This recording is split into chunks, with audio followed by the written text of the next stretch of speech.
हाँ, ये युद्ध की तैयारी है, लड़ने की बारी आई है। हाँ बच्चों गाओ, ये युद्ध की तैयारी है, लड़ने की बारी आई है। सर पे है एग्जाम, अब तो जागने की बारी आई है। हाँ, ये युद्ध की तैयारी है, लड़ने की बारी आई है। हेलो प्यारे बच्चों, स्वागत है आप लोगों का हमारे YouTube चैनल शिक्षा सक्षा में स्मार्ट YouTube चैनल में। बच्चों आप लोगों को अब हमने ये क्लास शुरू कर रखा है और आज हम आप लोगों को देर से मैसेज किया, इसके लिए हमें बेहद खेद है, लेकिन हम आप लोगों को अब डेली क्लास पढ़ाने के लिए तैयार हैं। आप लोगों को ऐप पर क्लास दिया जाएगा और एक दिन में कम से कम 3 से 4 क्लासेस आप पढ़ेंगे। तो बिना देर किए हुए फटाफट आ जाओ और आज की क्लास में हम लोग पढ़ने वाले हैं। खास तौर पे क्या पढ़ने वाले हैं आप लोग स्लाइड पर इधर देख सकते हो। बोर्ड पेपर में अच्छे नंबर लाना है तो बस इतना पढ़ो, ये पॉइंट पढ़ने वाले हैं, है ना। मैं यकीन दिलाता हूं बच्चों की जैसे मैं आपको पढ़ाऊंगा इस चीज पर जो आज मैं आप लोगों को शुरू कर रहा हूं, ये जो सीरीज शुरू कर रहा हूं, इस पर मैं 5 से 7 वीडियो दूंगा, 5 7 8 वीडियो दूंगा और इन 5 से लेकर के 8 वीडियो तक आप आराम से पढ़ लीजिएगा। आपकी केमिस्ट्री का टेंशन खत्म हो चुका होगा, केमिस्ट्री बहुत सारी चीजों का टेंशन खत्म हो चुका होगा और केमिस्ट्री के आराम से लगभग बहुत सारे प्रश्नों को आप कर पाओगे। चलो, आप लोगों में से बहुत सारे बच्चे सो गए होंगे, मुझे पता है। कई लोगों को लगा होगा कि सर क्लास नहीं देंगे, लेकिन मैं क्लास देने के लिए तैयार हूं। तो फिर फटाफट क्या करते हैं, देर नहीं करते हैं और क्लास की शुरुआत करते हैं। आप लोगों में से जितने लोग भी जाग रहे हो सारे बच्चों आ जाना, और जो लोग नहीं जाग रहे हो वो लोग कल से क्लास को डेली देखना। कल भी मैं क्लास दूंगा, कल संडे है तो कल भी क्लास दूंगा और कल ऑफलाइन आपकी क्लास बंद रहेगी, ध्यान में रखेंगे।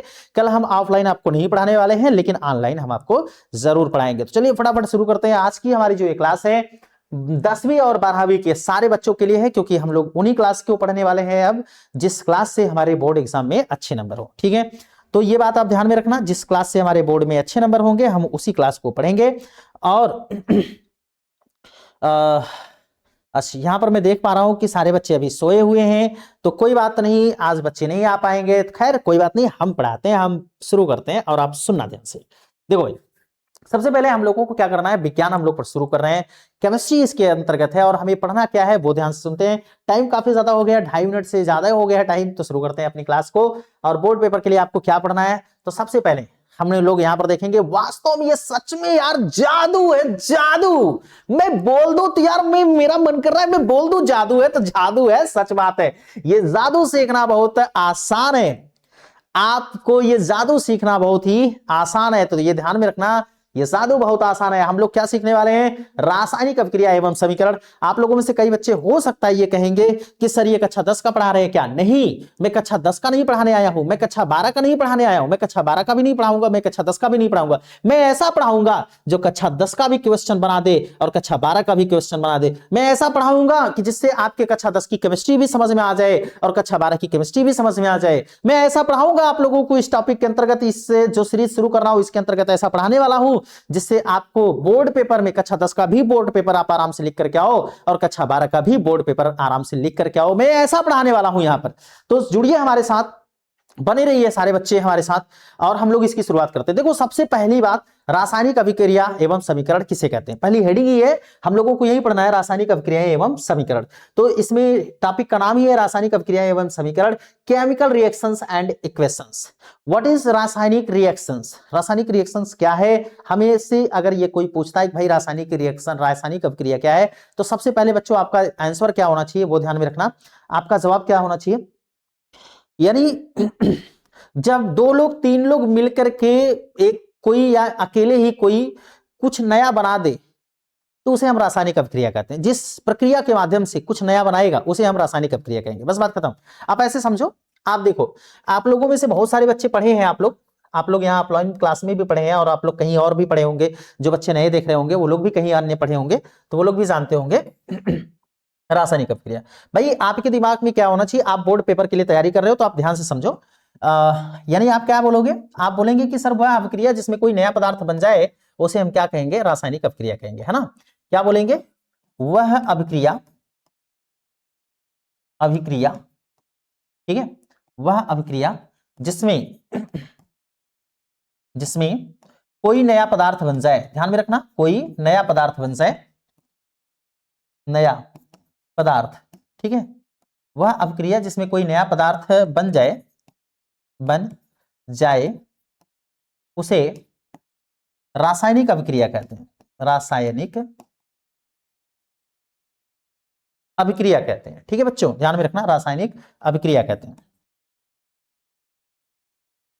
मैं थोड़ा सा जल्दी जल्दी लिख रहा हूं, अभिक्रिया कहते हैं,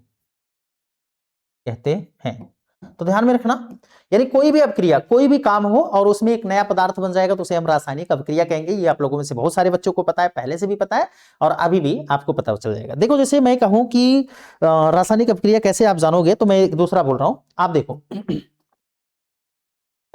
देखो ये कागज है, एक पेपर है, कागज है, मैं इसको क्या कर रहा हूं ना, मेरा मन कर रहा है कि मैं इसको भाई दो भागों में तोड़ दूं। चलो मैंने फाड़ दिया इसको दो भागों में। अब बताओ अगर मैंने इसको दो भागों में बांट दिया तो क्या ये रासायनिक अभिक्रिया है? ये रासायनिक अभिक्रिया हुई है, कोई नया पदार्थ बना कि नहीं बना? तो आप बोलोगे नहीं सर, ये नया पदार्थ नहीं बना है। क्यों? क्योंकि ये पहले भी कागज था और फाड़ने के बाद भी कागज है, तो पहले भी कागज था, अभी भी कागज है, तो इसको हम कहेंगे कि भैया ये रासायनिक परिवर्तन नहीं है। रासायनिक परिवर्तन होने का मतलब होता है बच्चों, जब कोई नई चीज बन जाती है तो उसे हम कहते हैं कि उसमें रासायनिक परिवर्तन हो गया। जैसे मैं अगर बात करूं, आप लोग जानते होंगे, जैसे घर पे आप लोग रहते हैं तो आप लोग देखते होंगे कि मैं अच्छा पहले अभी और कुछ चीजों की बात कर लेता हूं। जैसे देखो आप क्या करते हो, रोटी जो आटा होता है, आटा को आप क्या करते हो, कैसे आप पहचानोगे रासायनिक अभिक्रिया को? जैसे आटा होता है, देखो आटा होता है, आटा से आप क्या करते हो, रोटी बना देते हो, है ना, आटा से क्या बनती है, रोटी बनती है। बताओ नया बन गया कि नहीं बन गया? ठीक है, कल कोचिंग चलेगा सर, ये रवि वर्मा है, तो रवि जी कल कोचिंग नहीं है, लेकिन कल मैं ऑनलाइन पढ़ाऊंगा और यूट्यूब पर ही पढ़ाऊंगा, आप लोग यूट्यूब पर देखिएगा, आपको मजा आएगा। ठीक है, ध्यान में रखिएगा। तो देखो रासायनिक अभिक्रिया, आटा से क्या बन गया, रोटी बन गई। तो जब आटा से क्या बन रहा है, रोटी बन रही है, तो इसको हम बोलते हैं भाई कि ये रासायनिक अभिक्रिया हो गई। क्यों? क्योंकि नया बन गया। भाई देखो आटा अलग होता है, रोटी अलग होती है। अब ये मत कहना कि भाई रोटी भी आटा ही है, रोटी आटा नहीं है, क्योंकि आटा जो होता है वो भुरभुरा होता है, उसमें आप देखते हो उसको खा नहीं सकते वैसे, लेकिन रोटी बन जाती है तो आप उसको खा लेते हो। तो देखो रोटी जो बन गया, रोटी एक अलग चीज हो गई, आटा अलग। तो जब कोई नई चीज बन जाती है तो उसको हम बोलते हैं भैया कि ये रासायनिक परिवर्तन है। ठीक है, ये बात ध्यान में रखिएगा, नई चीज बनेगा तो रासायनिक परिवर्तन। चलो मैं एक दूसरा बोल रहा हूं आप लोगों को, आप लोग बताना मुझे। इधर देखो मेरे पास ये पेन है, मार्कर है ना, हाइलाइटर है, मैं इसको क्या करता हूं, मेरा मन कर रहा है कि मैं इसको तोड़ दूं। ठीक है, तोड़ दूं, बोलो यस या नो। ठीक है, मैं इसको तोड़ दे रहा हूं, ठीक ना, समझो इसको, मैं इसको तोड़ दे रहा हूं, ये देखो दो भागों में टूट गया। ठीक है, अब ये दो भाग बन गए। अब बताओ कि ये क्या रासायनिक परिवर्तन है? क्या ये नया बन गया कुछ? अगर नया बन गया होगा तो इसका मतलब है कि इसमें रासायनिक अभिक्रिया भी हुई होगी, और अगर नया नहीं बना है तो इसका मतलब है कि यह रासायनिक परिवर्तन नहीं है, और जब रासायनिक परिवर्तन नहीं है तो रासायनिक अभिक्रिया भी नहीं है। नया बना नहीं ना, ये पहले भी मार्कर था, पहले भी हाइलाइटर था, अभी भी हाइलाइटर है, ये पहले भी कैप था, ये ढक्कन पहले भी था, ये ढक्कन अभी भी है। कुछ ऐसा नहीं बन गया कि ये ढक्कन से गुलाब जामुन बन गया, क्या गुलाब जामुन तो नहीं बना ना। गुलाब जामुन बन गया होता तो आप कहते कि सर नया बन गया, तब ये रासायनिक परिवर्तन होता, और अगर रासायनिक परिवर्तन होता है तो रासायनिक अभिक्रिया मान ली जाती है। लेकिन ये तो कुछ बना नहीं, ये तो वैसे ही है, पहले जैसे था वैसे अभी भी है। बात मेरी समझ में आ रही है? ठीक है, आगे देखना। अगर मैं रासायनिक परिवर्तन का मतलब होता है कोई नई चीज बन जाना। जैसे आप लोगों में से बहुत सारे बच्चे थे जिन्होंने कहा कि सर दूध से, है ना, दूध से दही का बनना, दूध से घी का बनना, तो दूध से घी का बनना अगर हो रहा है भाई, ध्यान में रखना, दूध से घी बनना, घी बनना, ठीक है, दूध से घी बनना, अगर दूध से घी बन गया तो यह रासायनिक परिवर्तन है। ठीक है, ध्यान में रखना, यह रासायनिक परिवर्तन है, रासायनिक परिवर्तन। मुझे पता है कि कई बच्चों को ये सब पता है, लेकिन फिर भी चूंकि आज से हम ये क्लास शुरू कर रहे हैं तो हमें बताना हमारा फर्ज बनता है, ताकि सारे बच्चे कवर करते होते चले। देखो भाई, दूध से घी बन गया तो ये क्या है, रासायनिक परिवर्तन है, क्योंकि घी नया चीज होता है, दूध अलग चीज होता है। देखो बन गया कि नहीं नया है ना। तो जब कोई नई चीज बनती है तो उसे हम कहते हैं भैया उसमें रासायनिक परिवर्तन हुआ है, और अगर रासायनिक परिवर्तन हुआ है तो इसका मतलब है कि रासायनिक अभिक्रिया हुई है। बोलो बात समझ में आ रही कि नहीं आ रही? रासायनिक परिवर्तन हुआ है तो इसका मतलब है कि रासायनिक अभिक्रिया हुई है। रासायनिक अभिक्रिया कहीं होगी तभी रासायनिक परिवर्तन होगा, और अगर कहीं रासायनिक परिवर्तन हुआ है तो इसका मतलब है कि रासायनिक अभिक्रिया हुई है। समझ में आ रहा है? जैसे देखो मैं एक दूसरा करता हूं, आप लोगों को मैं बोलता हूं, आप देखो ध्यान से। मान लो कि मेरे पास ये क्या है, ये एक पक्कड़ है, पक्कड़ अक्कड़ बक्कड़ बम्बे बोल ही है। मैं इसको क्या कर दूं, दो भागों में तोड़ दूं, तो भैया ये भी पहले भी वैसे ही था, अभी भी वैसे रहेगा, नया कुछ बनेगा नहीं। जब नया नहीं बनेगा तो इसका मतलब है कि रासायनिक अभिक्रिया इसमें नहीं हुई है। रासायनिक अभिक्रिया तब हम मानेंगे जब कोई नई चीज बनेगी तब। अगर नई चीज बन गई तो रासायनिक अभिक्रिया मान लेंगे कि रासायनिक अभिक्रिया हुई है, अगर नई चीज नहीं बनी है तो हम मान लेंगे कि रासायनिक अभिक्रिया नहीं हुई है। जयप्रकाश पटेल जी, हाय तो हेलो, है ना? इधर देखना, ध्यान से सुनना। तो रासायनिक अभिक्रिया का मतलब होता है कि जब कोई नई चीज बनेगी तो उसे हम रासायनिक अभिक्रिया कहेंगे, और नई चीज नहीं बनेगी तो रासायनिक अभिक्रिया नहीं कहेंगे। जैसे एक दूसरा एग्जांपल देखो, हमने क्या किया,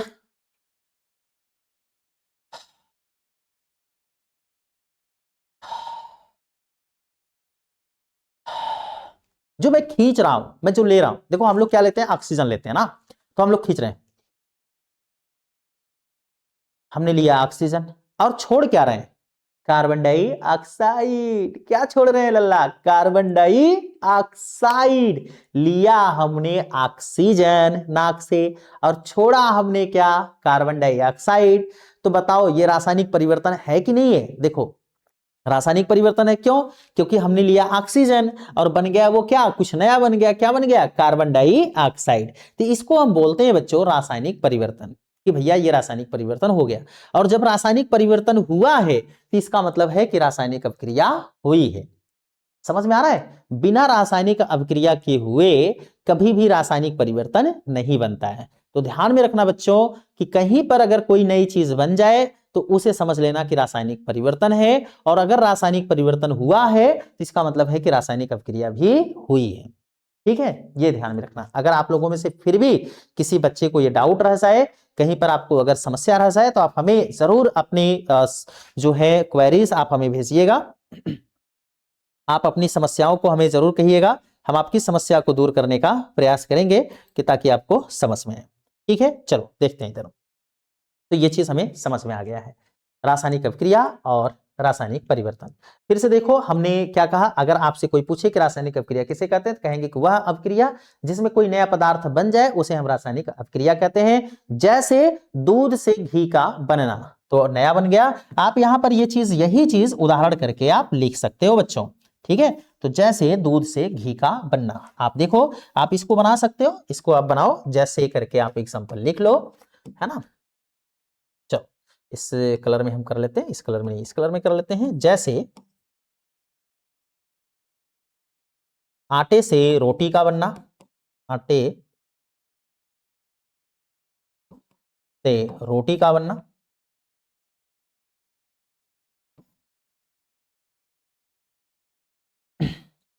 का बनना, दूध से घी का बनना, दूध से घी का बनना।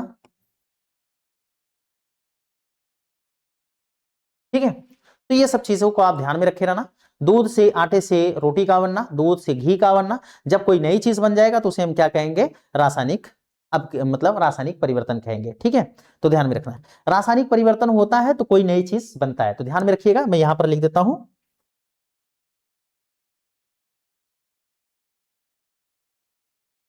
यहां लिख देते हैं, रासायनिक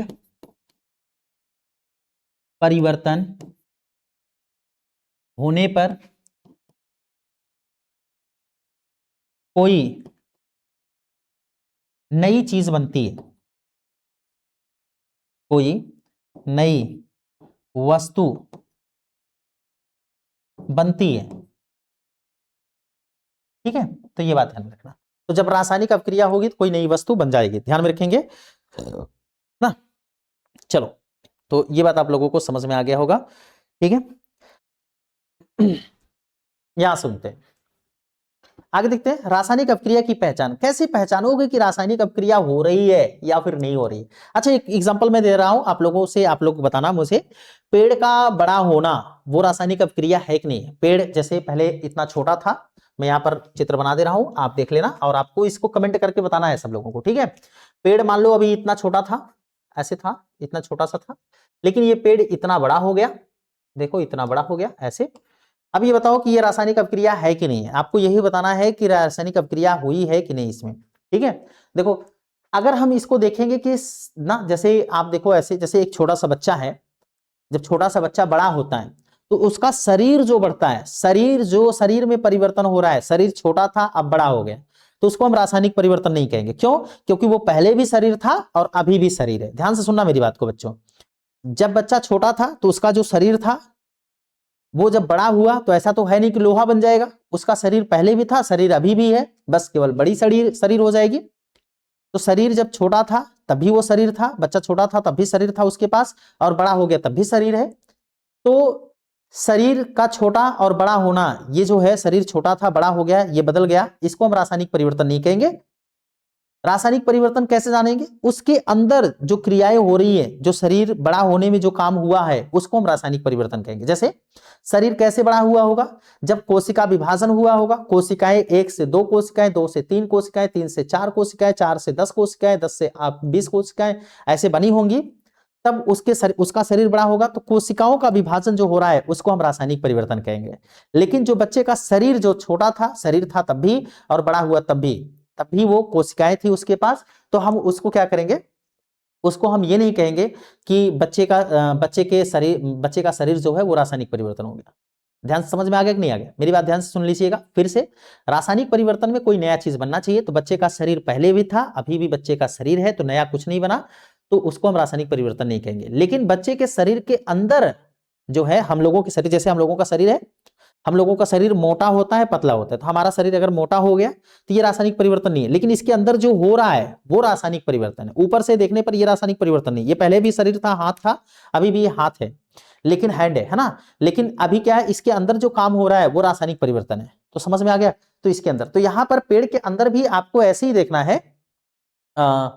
आकाश कुमार, हाँ ठीक है, चलिए, तो ये चीज आपको समझ में आ गया। तो यहां पर पेड़ के अंदर, पेड़ अगर छोटा था, ये छोटा है, तो रासायनिक परिवर्तन, यहां से अगर ये बड़ा हो गया तो ये रासायनिक परिवर्तन नहीं है। तो चलो ये सब चीजें आप लोगों को पहले से पता है और हम इसको आगे बढ़ाते हैं, ये चीज आपको ध्यान में रखिएगा। रासायनिक अभिक्रिया की पहचान कैसे जानेंगे? रासायनिक अभिक्रिया जब होती है तो इसकी पहचान कैसे समझते हैं, ये ध्यान से सुनना मेरी बात को। कैसे पहचानेंगे कि रासायनिक अभिक्रिया हो गई? भाई देखो, रासायनिक अभिक्रिया होती है ना, तो उसमें उष्मा निकलते, उष्मा मतलब गरम गरम कुछ निकलता है। तो देखो, फूंक करके देखो, ऐसे जब हम लोग सांस लेते हैं, ऑक्सीजन को लेते हैं, खींचिए, अब फिर छोड़िए, अब फिर खींचिए, अब हाथ लगा करके ऐसे छोड़िएगा, फिर खींचिए, फिर हाथ लगा करके छोड़िए। तो आप हाथ लगा करके ऐसे छोड़ रहे हैं, जब फूंक रहे हैं बाहर की तरफ तो आप देख रहे हैं कि गरम गरम हवा निकल रही है। तो ये जो गरम गरम है इसको बोलते हैं भैया उष्मा। उष्मा, बात मेरी समझ में आ रही? तो जब रासायनिक अभिक्रिया होती है तो रासायनिक अभिक्रिया की पहली पहचान क्या होती है? उष्मा निकलती है। बोलो आप लोगों में से कितने बच्चों को समझ में आया? उष्मा निकलती है, निकलती है। जब रासायनिक अभिक्रिया होगी तो उष्मा निकलेगी। ठीक है, समझ में आ गया कि नहीं आ गया? दूसरा देखो बच्चों, जब रासायनिक अभिक्रिया होगी तो उष्मा निकलेगी, हाँ या नहीं? हाँ या नहीं? ठीक है, तो निकलेगी। देखो इधर दूसरा क्या होता है ना, दूसरा ये होता है कि जब रासायनिक अभिक्रिया होती है तो कोई नया पदार्थ बनता है, या आपने ऐसे भी देखा कि आप नया, जब रासायनिक अभिक्रिया होगी तो कोई नया पदार्थ बनेगा। ठीक है, जैसे आप लोगों ने देखा, या हम ऐसे कहते हैं कि उसके गुणों में परिवर्तन होता है। ठीक है, गुणों में परिवर्तन होता है।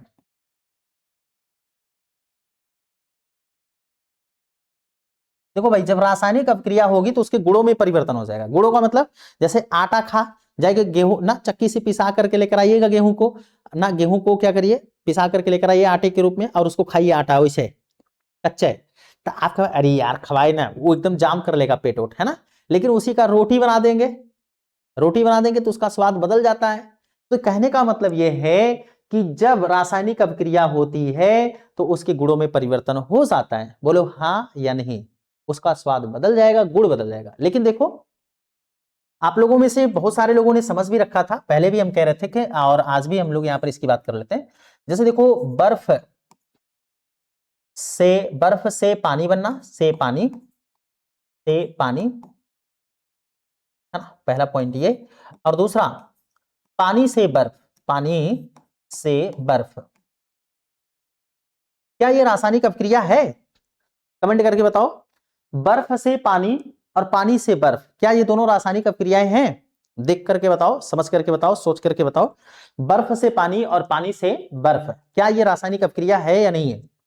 देखो भाई, बर्फ से पानी अगर बनता है तो देखो बर्फ को आप ऐसे देख करके, बर्फ रहे और बर्फ को क्या करो, एक आप ऐसे लिए रहो और बर्फ को ऐसे आप पी करके देखो, तब भी उसका स्वाद वैसे ही होता है, और पानी जब बन जाएगा तब भी उसका स्वाद वैसे ही होता है, उसके गुणों में कोई परिवर्तन नहीं होता है। तो इसका मतलब है कि जब गुणों में परिवर्तन नहीं हुआ, गुणों में परिवर्तन होता तब हम इसको क्या कहते हैं? तब हम इसको कहते हैं कि भैया ये जो है ना, जब इसके गुणों में परिवर्तन होता तब हम इसको बोलते हैं कि भैया ये रासायनिक परिवर्तन हुआ लेकिन इसके गुणों में परिवर्तन नहीं है ना। तो बर्फ जो है, बर्फ से पानी और पानी से बर्फ, इसके गुणों में परिवर्तन नहीं होता है, गुणों में परिवर्तन नहीं होता है, गुणों में परिवर्तन नहीं होता है, ठीक है, परिवर्तन, चलो, परिवर्तन नहीं होता है, नहीं होता है, होता है, इसके गुणों में परिवर्तन नहीं होता है, इसलिए यह क्या है? यह रासायनिक परिवर्तन नहीं है। बात मेरी समझ में आ गई? तो ध्यान में रखिएगा, यह रासायनिक परिवर्तन नहीं है। रासायनिक परिवर्तन होगा तो इसके गुणों में परिवर्तन हो जाएगा, ये चीज आप ध्यान में रखना, ठीक है। देखो इधर भाई, ये रासायनिक परिवर्तन नहीं है ना, इधर देखो, इसलिए यह रासायनिक परिवर्तन नहीं है, यह रासायनिक परिवर्तन नहीं है, नहीं है, तो ये ध्यान में रखना, ये रासायनिक परिवर्तन नहीं है। कैसे पता? हाँ, जयप्रकाश कह रहे हैं कि नहीं है, नो है, आकाश कुमार कह रहे हैं नो है, वेरी गुड, सही बात है, वेरी गुड। अब देखो आगे ध्यान से सुनना, आप लोग ये सोच रहे होंगे कि अभी मैं ये क्यों पढ़ा रहा हूं, ध्यान में रखिएगा, आगे की चीजों को समझने के लिए ये चीजें बहुत जरूरी है, तो ध्यान में रखना। तो ये रासायनिक परिवर्तन नहीं है, तो देखो यहां उष्मा निकलती, ये रासायनिक परिवर्तन है, गुणों में परिवर्तन हुआ, ये रासायनिक परिवर्तन है, और नए पदार्थों का निर्माण हो रहा है, वो रासायनिक परिवर्तन होगा, नए पदार्थों का बनना,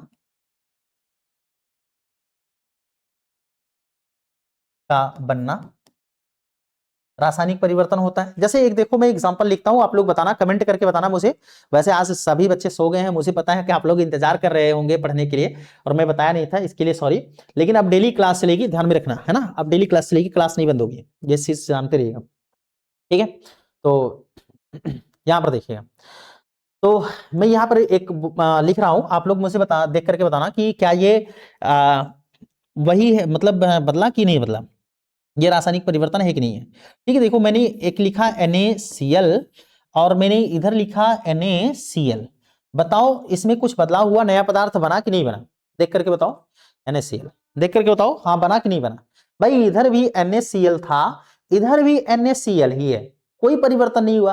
तो जब परिवर्तन नहीं हुआ, कोई नया पदार्थ नहीं बना। अगर कोई नया बन गया होता, जैसे इधर NaCl था, देखो इधर मैं इधर लिख दूं NaCl और इधर मैं लिख दूं, है ना, इधर मैं लिख दूं HCl, ऐसा कुछ लिख देता, तो यहां पर क्या बन गया? नया बन गया। ये देखो नया है, लेकिन ये क्या है? जैसन एन, जैसन का एन वैसन का एन, जैसन का एन वैसन का एन, तो दोनों जने एक का जैसन बाहेन, तो यह रासायनिक परिवर्तन नहीं है, यह रासायनिक मतलब यहां नया पदार्थ नहीं बना, ठीक है, यहां नया पदार्थ नहीं बना, नहीं नया पदार्थ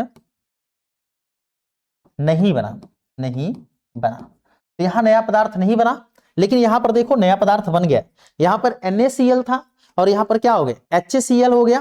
तो देखो नया बन गया कि नहीं बन गया? अभी ये मत सोचना कि कैसे ये बन रहा है कि नहीं बन रहा है, सही में बनेगा कि नहीं बनेगा, ये गलत बना है कि सही बना है, इससे मत सोचना। बस ये देखो बच्चों कि यहां पर NaCl था, यहां पर HCl हो गया, मतलब कुछ नया हो गया ना। तो जब नया हो गया तो मतलब यहां नया पदार्थ बन गया, तो आप कहोगे यहां नया पदार्थ बन गया, यहां नया पदार्थ बन गया, बन गया, ठीक है। जब भाई जहां नया पदार्थ बन जाएगा वहां पर रासायनिक परिवर्तन होगा कि नहीं होगा?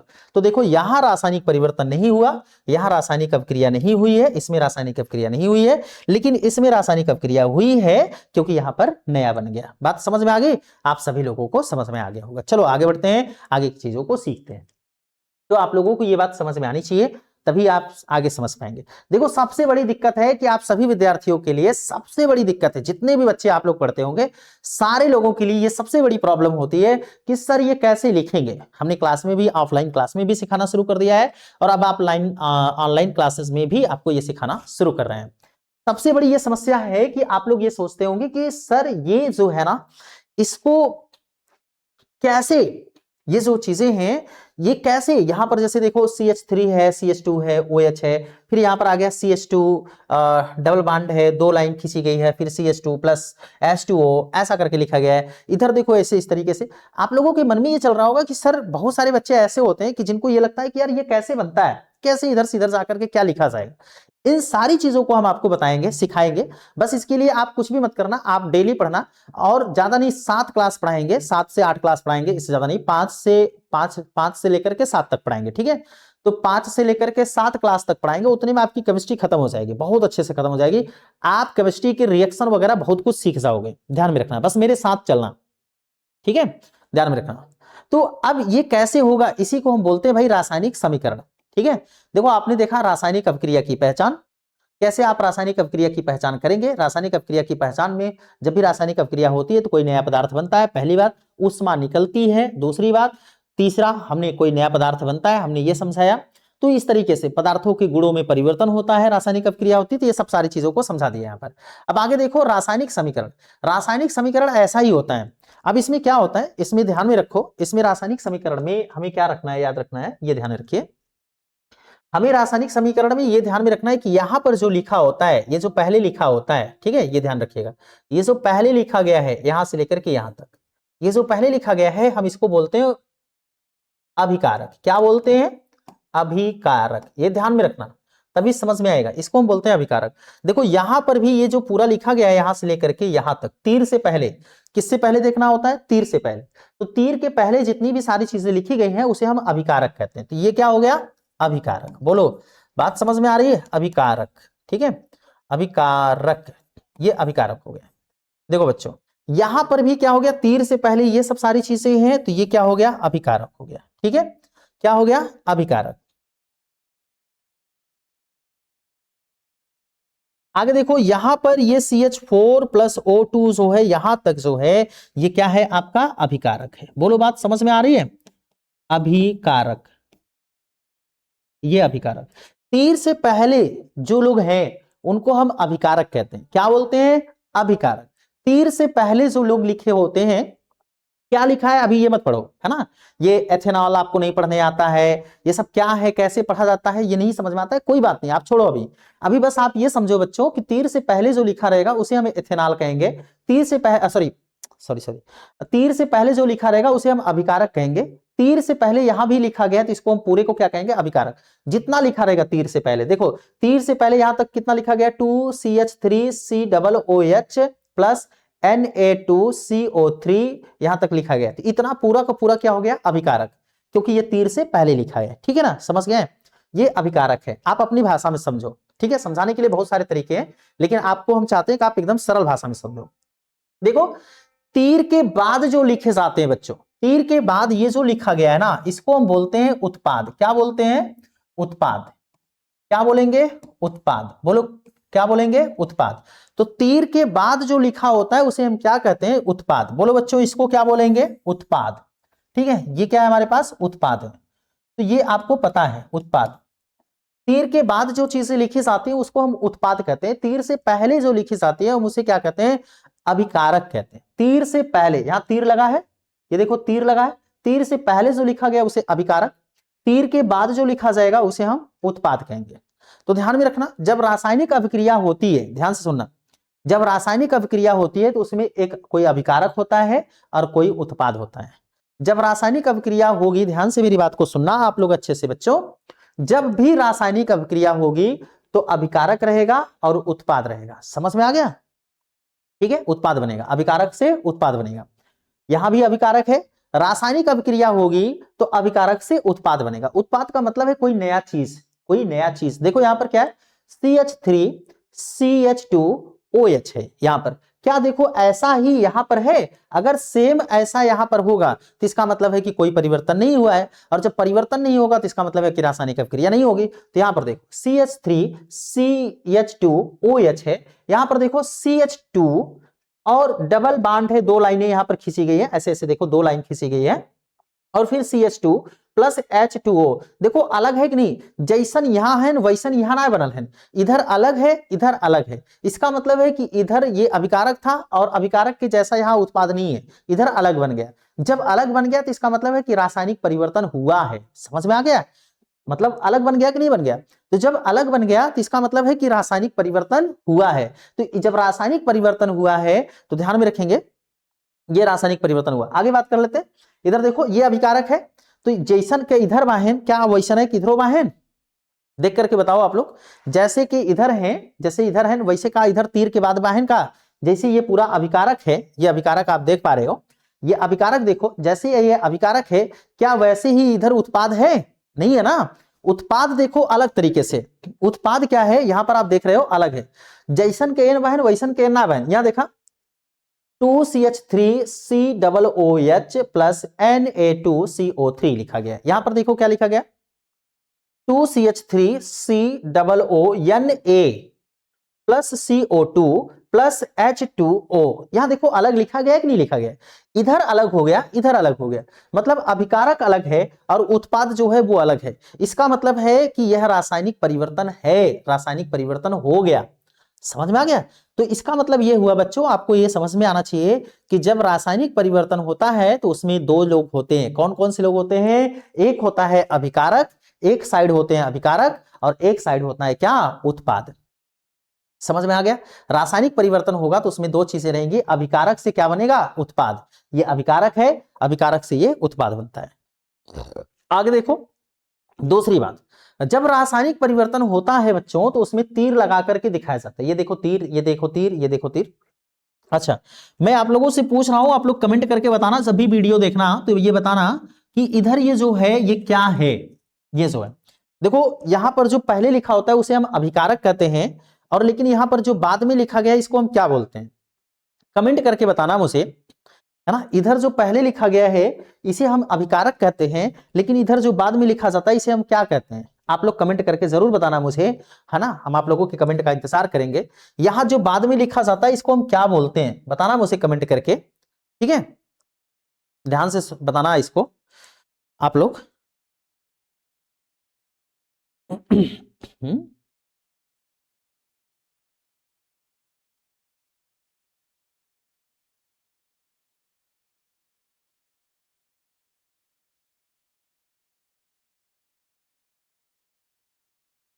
कनेक्ट कैसे, डे कनेक्ट कैसे हो गया भाई,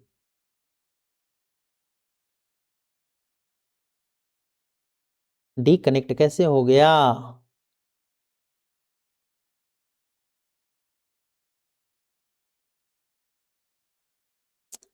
उफ,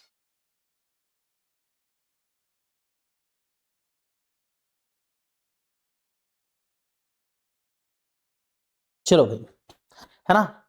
तो यहां पर समझते हैं इस बात को। देखो यहां पर हमने इसको अभिकारक बताया, ये आपको बताना है, आप कमेंट करके बताना बच्चों इसको क्या बोलेंगे, बोलना। देखो इधर बताया गया है, जो पहले लिखा जाता है उसे अभिकारक कहते हैं, जो बाद में लिखा जाता है उसे उत्पाद कहते हैं। तो आप लोग यहां देख करके बताना, तीर से पहले ये जो लिखा गया इसे अभिकारक कहेंगे, लेकिन यहां पर तीर के बाद जो लिखा गया इसको क्या कहेंगे, आप लोग कमेंट करके जरूर बताना। चलो आगे बढ़ते हैं, ठीक है। अब देखो हमें क्या करना है, आगे पढ़ना है। आपको समझ में आ गया, जब भी रासायनिक अभिक्रिया होती है, आप बोलना कि बच्चों की आप कैसे बोलोगे बोर्ड के पेपर में कि रासायनिक अभिक्रिया हुआ है वह अभिक्रिया है जिसमें कोई नया पदार्थ बनता है। समझ में आ गया। अब रासायनिक अभिक्रिया में अभिकारक होता है और अभिकारक से उत्पाद बनते हैं। समझ में आ गया। कैसे परिभाषा लिखोगे, देखो फिर से मैं बोल रहा हूं, आप क्या लिखोगे, देखो कैसे बताओगे आप, मैं लिख रहा हूं यहां पर, देखना आप लोग, वह अभिक्रिया, अभिक्रिया, वह अभिक्रिया जिस, है ना, जिसमें किसी नए पदार्थ का निर्माण हो, नए पदार्थ का निर्माण हो,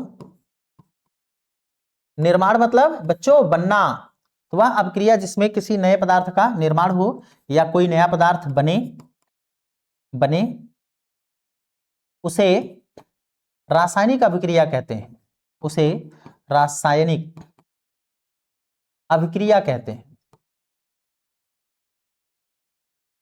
उसे रासायनिक अभिक्रिया कहते हैं, है ना, कहते हैं। आगे क्या लिखोगे परिभाषा में, वो भी बात ध्यान से सुन लेना। रासायनिक अभिक्रिया कहते हैं, ये बात तो सही है, लेकिन और क्या परिभाषा में लिख सकते हो आप? परिभाषा में लिखोगे कि इसमें अभिकारक और उत्पाद दोनों होते हैं। बोलो बता पाओगे कि नहीं बता पाओगे? देखो अभी हमने बताया था कि रासायनिक अभिक्रिया जब होती है तो उसमें क्या होता है, अभिकारक और उत्पाद होते हैं। तो आप कहोगे कि इसमें अभिकारक एवं उत्पाद, या इसमें अभिकारक से उत्पाद, अभिकारक से उत्पाद बनते हैं, जिन्हें प्रतीकों एवं तीर के द्वारा दिखाया जाता है, जिन्हें प्रतीकों एवं तीर के द्वारा प्रदर्शित किया जाता है। आप ऐसा लिख सकते हो। तो आप देखो क्या लिख सकते हो, जिसे या जिन्हें प्रतीकों एवं तीर द्वारा प्रदर्शित किया जाता है,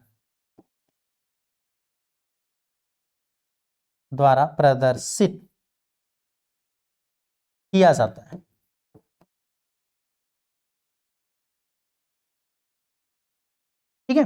तो ये बात आप ध्यान में रखना भाई, मेरी बात ध्यान से सुनिए आप लोग।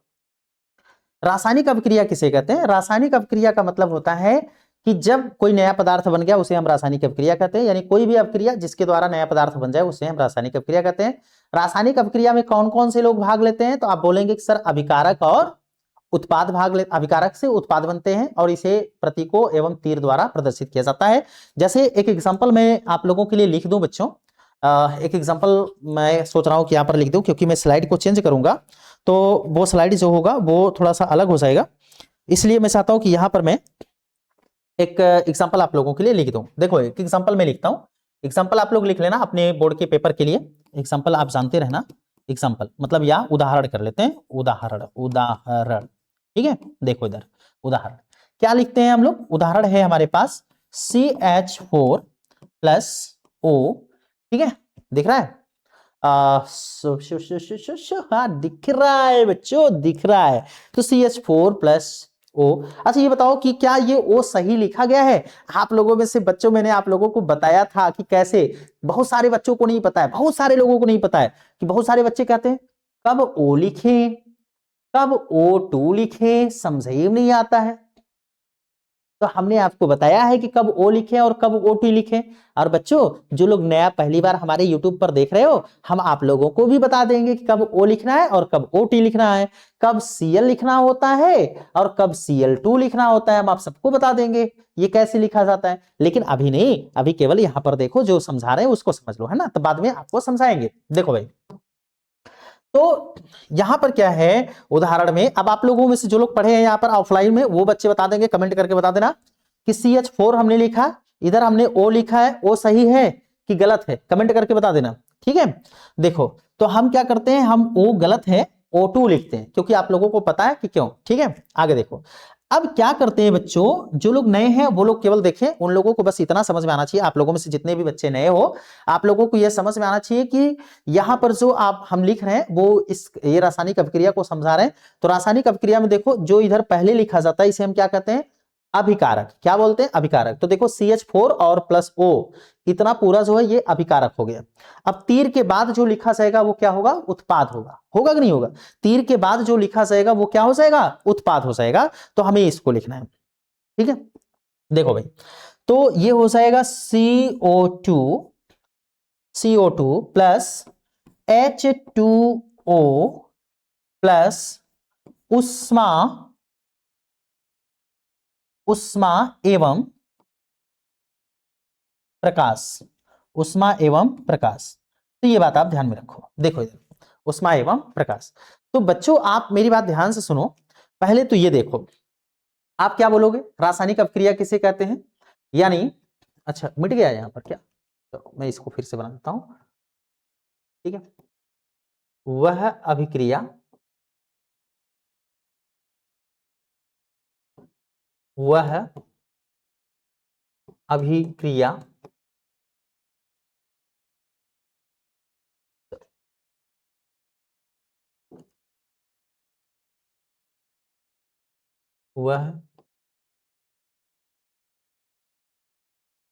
अभिक्रिया, ठीक है। वह अभिक्रिया जिसमें किसी नए पदार्थ का निर्माण हो या बने उसे रासायनिक अभिक्रिया कहते हैं। इसमें अभिकारक से उत्पाद बनते हैं जिन्हें प्रतीकों एवं तीर द्वारा प्रदर्शित किया जाता है। तो देखो बच्चों, सबसे पहले अभी आपको हमने बता दिया कि जो तीर से पहले रहेगा उसको क्या बोलते हैं, बोलो लल्ला, कमेंट करो। तीर से पहले जो होता है बच्चों, तीर से पहले क्या है, CH4+O2 है। जो तीर से पहले होता है उसको हम क्या बोलते हैं, क्या बोलते हैं बच्चों, अभिकारक। क्या बोलते हैं, अभिकारक। क्या बोलते हैं बच्चों, अभिकारक, ठीक है। तीर के बाद जो लिखा होता है, यहां देखो तीर है, तीर के बाद जो लिखा होता है वो सारी चीजें क्या होती हैं, क्या होती हैं, उत्पाद होती हैं। क्या होती हैं बच्चों, उत्पाद।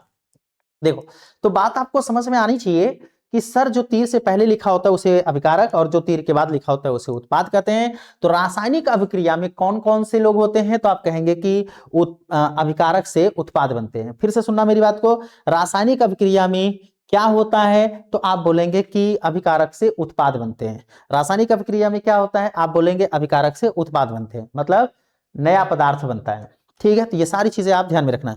रासायनिक अभिक्रिया की पहचान क्या होती है, मैंने आपको बता दिया, कोई नया पदार्थ बनेगा, दूसरा उष्मा निकलती है, गर्म लगता है, ऐसी सारी चीजों को, ठीक है। आगे बढ़ते हैं बच्चों, ध्यान में रखना ये रासायनिक अभिक्रिया की पहचान। अब देखो मैं आपको ये सिखाऊंगा कैसे ये लिखाया जाता है, कैसे यहां पर N2 लगा देंगे, कैसे CO2 लगा देंगे, क्या लिखते हैं, क्यों लिखते हैं, कैसे करते हैं, ये सारी चीजें समझाएंगे, लेकिन अभी नहीं। अब देखो हम कल की क्लास में इन सब चीजों को समझाएंगे कि कैसे बनाया जाता है, कैसे सीखेंगे हम इसको बेहतरीन तरीके से। लेकिन आज के लिए अभी हम समझ लेते हैं, क्योंकि कल इनकी जरूरत पड़ेगी। आज अगर आप इनको सीखे रहोगे तो कल इन लोगों की जरूरत पड़ेगी, ध्यान में रखना, कल इन लोगों की क्लास में जरूरत पड़ेगी। ये कौन से लोग हैं, इनको देख लेते हैं। देखो भाई ये कौन से लोग हैं, ये लोग हैं, बब्बा नहीं है ना, ये बब्बा डब्बा नहीं है, ठीक है। इधर देखो, तो ये कौन से लोग हैं हमारे पास, ये कुछ लोग आ गए हैं, हम इनको पढ़ लेते हैं, इनको समझ लेते हैं। आज की क्लास तो फिर यहीं पर समाप्त कर देंगे, ठीक है। देखो ध्यान से भाई, सबसे पहले ये ध्यान में रख लो, परमाणु किसे कहते हैं, याद नहीं रहेगा तब भी चलेगा, बस दो जिसको कहेंगे उसको याद रख लेना, ठीक है। ये परमाणु क्या होता है, यह किसी तत्व या पदार्थ की सबसे छोटी इकाई होती है जो तत्व के रासायनिक गुणों को बनाए रखती है। ध्यान में रखना, कोई भी परमाणु जो होता है वह किसी पदार्थ या तत्व की सबसे छोटी इकाई होती है। जैसे हम लोगों के शरीर की सबसे छोटी इकाई क्या है, कोशिका है। सजीवों के शरीर की सबसे छोटी इकाई या सजीवों की सबसे छोटी इकाई कौन सी है, कोशिका है। वैसे ही परमाणु क्या होता है, परमाणु किसी तत्व की सबसे छोटी इकाई होती है, ठीक है। परमाणु जो है किसी तत्व की सबसे छोटी इकाई होती है, उसको हम परमाणु कहते हैं, और यह उसके गुणों को प्रदर्शित करते हैं। अभी नहीं समझ में आया होगा, छोड़ दो, रहने दो, टेंशन वोंशन मत लेना, बोर्ड के पेपर में नहीं आएगा ये, ठीक है, बाद में समझाएंगे। अभी के लिए बस इतना रहने दो, बोर्ड के पेपर में नहीं आने वाला है, जो बोर्ड के पेपर में आएगा उसको पढ़ाएंगे, ध्यान से सुनना, ठीक है। आगे देखो, तत्व एक ही प्रकार के परमाणुओं से बने शुद्ध पदार्थ को तत्व कहते हैं। एक ही प्रकार के परमाणुओं से का मतलब है कि अगर ये देखो, अगर सोना है, या फिर मैं कह रहा हूं कि मैं आप लोगों को बोलूं, जैसे मैं लिख रहा हूं ऑक्सीजन, ऑक्सीजन, भाई मुझे ऑक्सीजन बनाना है ना, ऑक्सीजन गैस बनानी है, तो हम इसमें सभी O को ही लेकर के आएंगे, हम O को ही लेकर के आएंगे, हम O को ही लेकर के आएंगे, हम O को ही लेकर के आएंगे, हम O को ही लेकर के आएंगे, हम O को ही लेकर के आएंगे। तो देखो ऑक्सीजन बनाने के लिए हमने हर जगह O ही लिया, ये O है, ध्यान में रखना, जीरो नहीं है, O है। तो जब ऑक्सीजन बनाना है, हमने सभी एक ही प्रकार के परमाणु को लेकर के आया, सभी एक ही प्रकार के जब परमाणु किसी पदार्थ को बनाते हैं तो उसे हम क्या कहते हैं, भैया उसे हम तत्व कहते हैं। तो तत्वों में सब एक ही प्रकार के परमाणु होते हैं। तो यहां पर वही चीज लिखा गया है कि परमाणुओं के समूह को ही हम क्या कहते हैं, तत्व कहते हैं। देखो यहां पर एक ही प्रकार के परमाणुओं से बने शुद्ध पदार्थ को तत्व कहते हैं, अर्थात एक तत्व परमाणुओं का समूह होता है, यानी अर्थात एक तत्व जो है वह परमाणुओं का समूह है।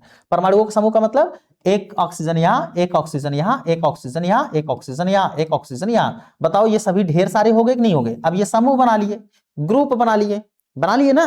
तो इसी समूह को, यानी एक ही प्रकार के सब परमाणु हैं, ये भी O है, ये भी O है, ये भी O है, ये भी O है, सब एक ही प्रकार के परमाणु हैं। इसमें कहीं H नहीं है। अगर हम इसमें कहीं कर दिए होते, क्या कर दिए होते बच्चों, H कर दिए होते, तब आप कहते कि एक ही प्रकार के हैं, नहीं, इसमें अब अलग अलग प्रकार के हो गए, O है और H भी है, तो अलग अलग प्रकार के हो गए। तो जब अलग अलग प्रकार के हो गए तो उसे हम तत्व नहीं कहेंगे।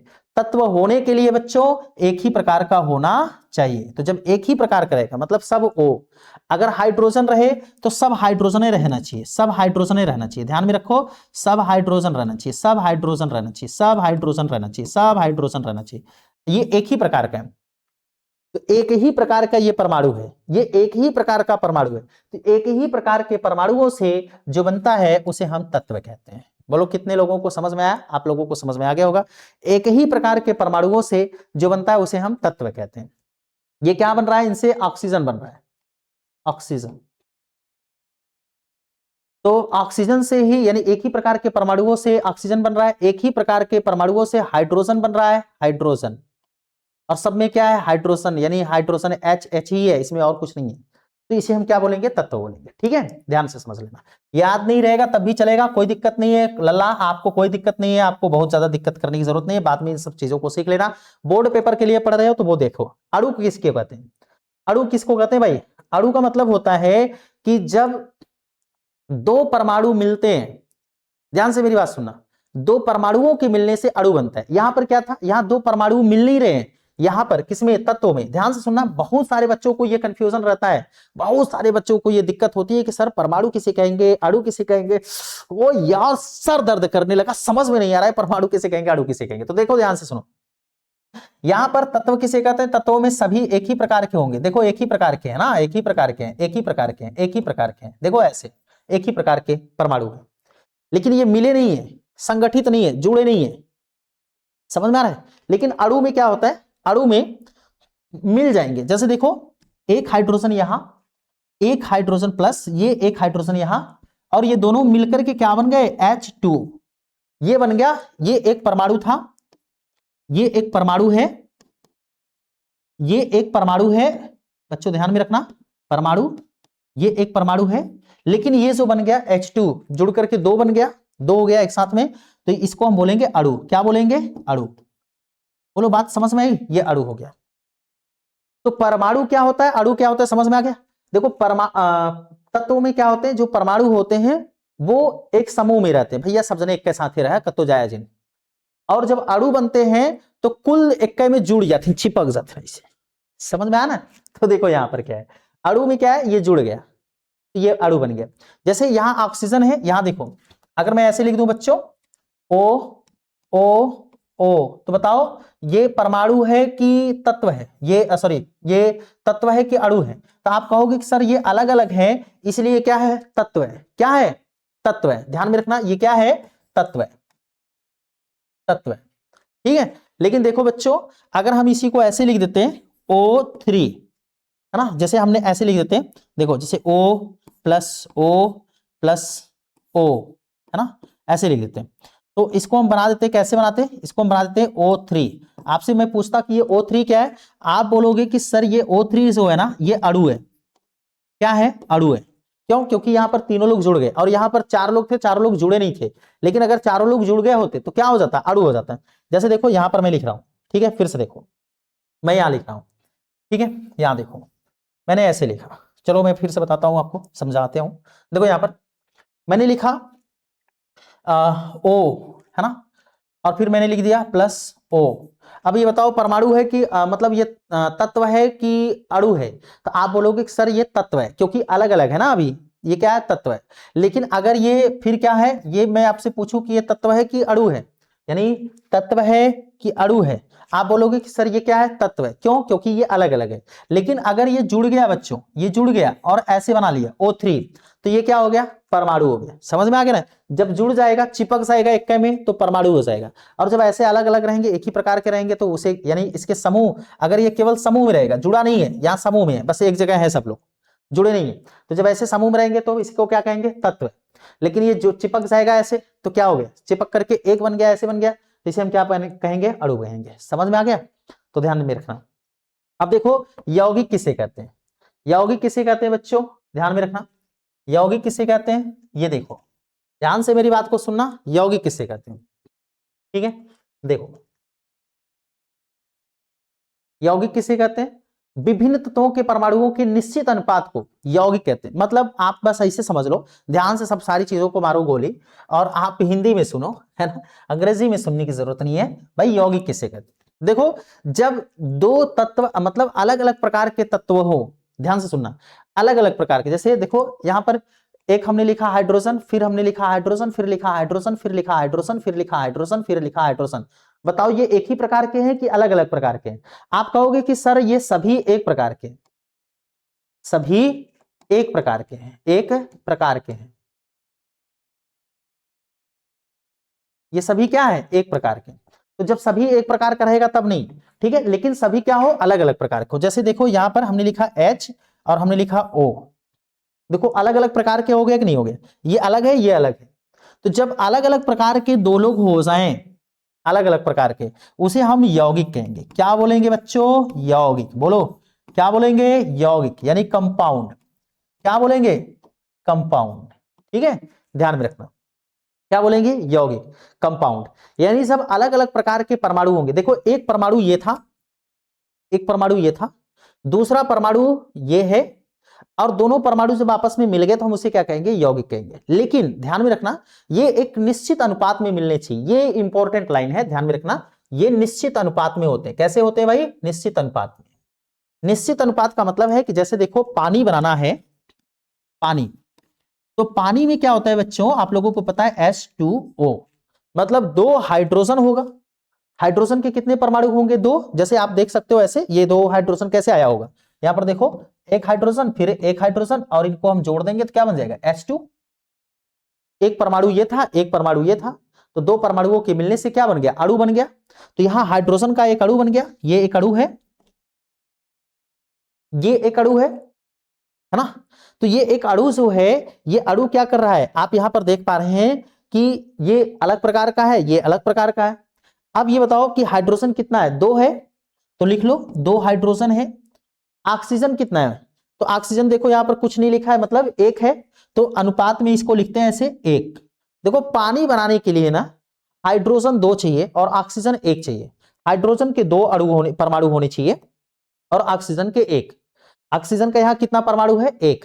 कितना परमाणु है भाई, ये ऑक्सीजन का एक परमाणु है, तो यहां एक परमाणु है, परमाणु, ध्यान में रखो। जब ऑक्सीजन का एक ही परमाणु है तब इसको अणु नहीं कहोगे। क्यों अणु नहीं कहेंगे, क्योंकि यहां पर ऑक्सीजन एक है।